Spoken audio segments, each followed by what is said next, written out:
Bom dia, queridos irmãos. Estamos iniciando mais uma escola bíblica virtual. Estamos estudando a carta de Paulo aos Efésios, com o seguinte tema: aspectos práticos da santidade. Hoje, nós vamos ver nosso terceiro tópico, incentivos para viver em santidade, baseado em Efésios capítulo 5, verso 15 ao verso 20. A natureza da sabedoria. É o nosso primeiro estudo. O que Paulo está falando a respeito da sabedoria? Então, nós vamos ver que Paulo, para trazer à nossa memória que nós temos que viver em santificação para a santidade, ele vem trabalhar conosco a sabedoria, baseado nesse texto. Portanto, vede prudentemente como andais, não como nécios, e sim como sábios, remindo o tempo, porque os dias são maus. Por esta razão, não vos torneis insensatos, mas procurai compreender qual a vontade do Senhor. Então você vê que o verso 15 e o verso 20, ele vai falar para a gente o seguinte: vede prudentemente, ou seja, seja sábio ao andar, seja prudente ao andar. Depois diz aqui, não como nécios, insensatos, sem saber o que fazer, fazer de qualquer maneira, de qualquer forma, mas sim como sábios. E a sabedoria para remir o tempo e também para compreender qual é a vontade do Senhor. É isso que Paulo está trazendo para nós a respeito da sabedoria. Então, não é possível praticar a santidade sem observar o próprio comportamento, que deve ser caracterizado pela sabedoria, não como insensato, mas como sábios. Temos duas características do andar sábio baseado nesse texto. Nós vamos ver duas características de como ser e como ter sabedoria. Os sábios são os que usam melhor o seu tempo.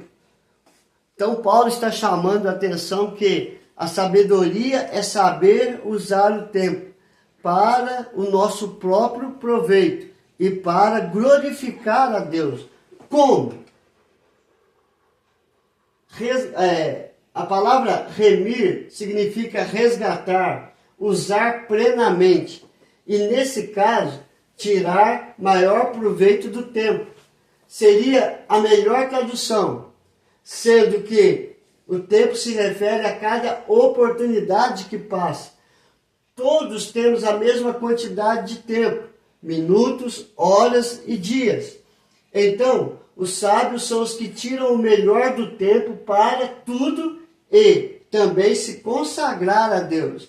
Então a palavra remir chama a atenção para aproveitar o tempo.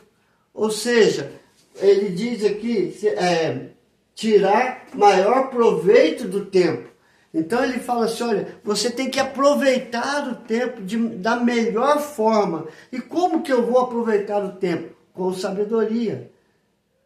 E assim eu vou ter tempo para trabalhar, para descansar, para servir, para glorificar e exaltar o nome do Senhor. Isso é ter sabedoria e usar melhor o nosso tempo para glorificar a Deus.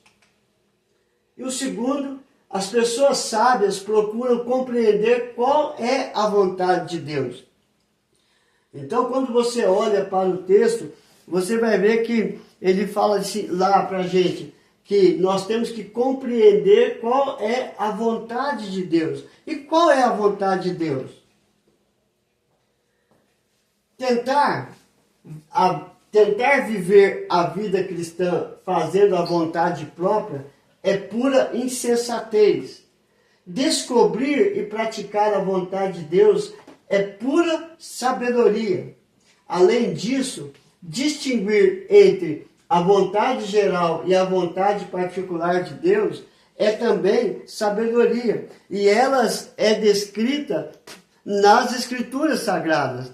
A vontade geral para todos, você vai ver ali a vontade particular de Deus aquilo que ele quer revelar aos seus filhos e aquilo também que ele quer guardar para si. Aquilo que ele quer fazer de uma maneira geral e aquilo que ele quer fazer de uma maneira particular, segundo a sua vontade. Porém, a Bíblia diz que a vontade de Deus ela é boa, ela é perfeita, é agradável. Ela é boa para aqueles que buscam, é perfeita para aqueles que buscam e é agradável para aqueles que buscam, creem, têm fé em Cristo Jesus e em Deus. Então, desta forma, as pessoas sábias procuram compreender qual é a vontade de Deus. E a vontade de Deus ela é revelada em Cristo Jesus. É a salvação de todo aquele que crê em Cristo Jesus. Essa é a vontade de Deus, que ninguém se perca, mas que todos tenham a salvação. Mas para ter a salvação, tem que ter fé. Fé em quem? Em Jesus Cristo.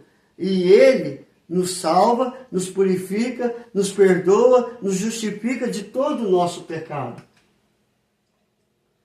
Número 2. A vida cheia do Espírito Santo. Efésios capítulo 5, verso 18 ao verso 20. Primeiro nós vimos a natureza da sabedoria. Agora nós vamos ver que o segundo incentivo para viver a santidade é a vida cheia do Espírito Santo. Efésios capítulo 5, verso 18 a 20 diz: E não vos embriagueis com vinho, no qual há dissolução, mas enchei-vos do Espírito, falando entre vós com salmos, entoando e louvando de coração ao Senhor, com hinos e cânticos espirituais, dando sempre graças por tudo a nosso Deus e Pai, em nome de nosso Senhor Jesus Cristo. Efésios 5, verso 18 a 20. Veremos três coisas importantes nesses versículos. Três coisas importantes que Deus quer falar a respeito, ao nosso coração, ao respeito do Espírito Santo. Primeiro, letra A, o Espírito em Efésios. Paulo, ele fala bastante da atuação do Espírito na vida da igreja e na vida de cada cristão. Então, a primeira coisa que nós vamos ver é o Espírito Santo na carta aos Efésios. Ao longo da carta aos Efésios, Paulo faz três colocações. Primeiro, uma afirmação. Que afirmação que ele faz? Que nós fomos selados com o Espírito Santo da promessa. Efésios capítulo 1, verso 13. A segunda colocação que ele põe para nós, uma exortação. E não entristeçais o Espírito Santo. Efésios capítulo 4, verso 30. E a terceira colocação importante, um mandamento. Enchei-vos do Espírito Santo. Efésios capítulo 5, verso 18. Então ele vai trabalhar a atuação do Espírito Santo na vida do cristão e na vida da igreja. A primeira coisa que ele fala é que nós somos propriedades de Deus, selados com o Espírito Santo. A segunda coisa fala que nós não podemos voltar ao pecado para entristecer o Espírito Santo e o Espírito de Deus e a Cristo Jesus. E a terceira, cada dia nos enchermos cada vez mais com o Espírito Santo da promessa. E assim nós vamos viver uma vida em santificação para a santidade. A segunda coisa que ele fala a respeito sobre a vida cheia do Espírito Santo é o Espírito e o vinho.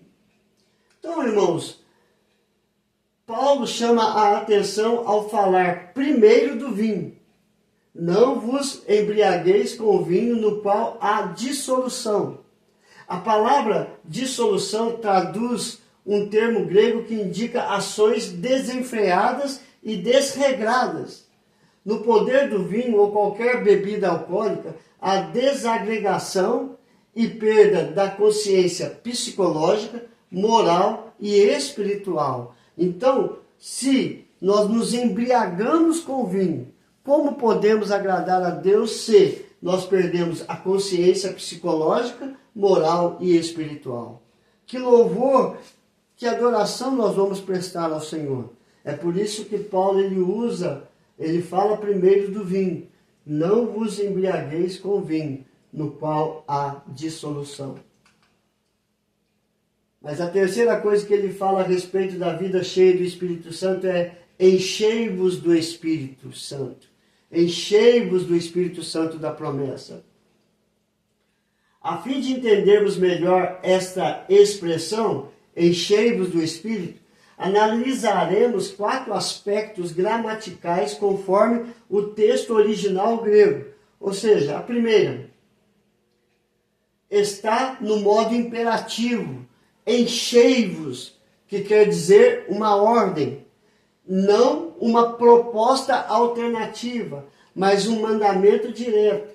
É obrigatório e não opcional. Paulo ele dá esta ordem, enchei-vos do Espírito Santo. A segunda está na forma plural.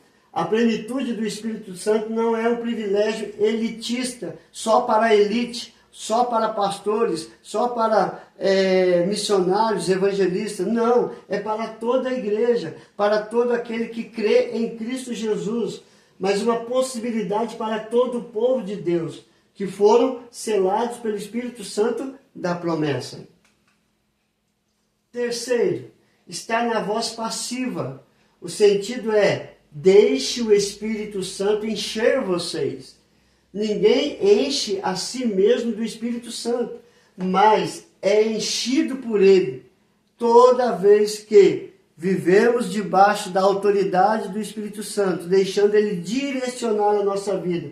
Nós seremos preenchidos, revestidos, enchidos pelos seus frutos e assim transbordando uma vida espiritual que agrade a Deus e vivamos em santidade para a glória do Senhor. E por último, está no tempo presente. Devemos continuar ficando cheios, cada dia mais e mais cheios do Espírito Santo.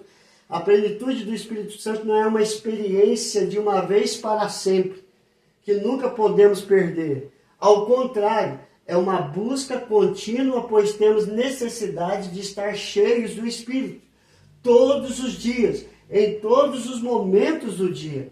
Então, é um ato contínuo até a volta de Cristo Jesus. E assim, nós vamos ser revestidos plenamente da santidade. Então, o que nós aprendemos hoje, irmãos? Incentivos para viver em santidade. A natureza da sabedoria e a vida cheia do Espírito Santo. A natureza da sabedoria mostra para nós que os sábios são os que usam melhor o seu tempo. As pessoas sábias procuram compreender qual é a vontade de Deus. E a vida cheia do Espírito Santo, o Espírito Santo é uma carta, é algo presente na carta de Paulo aos Efésios.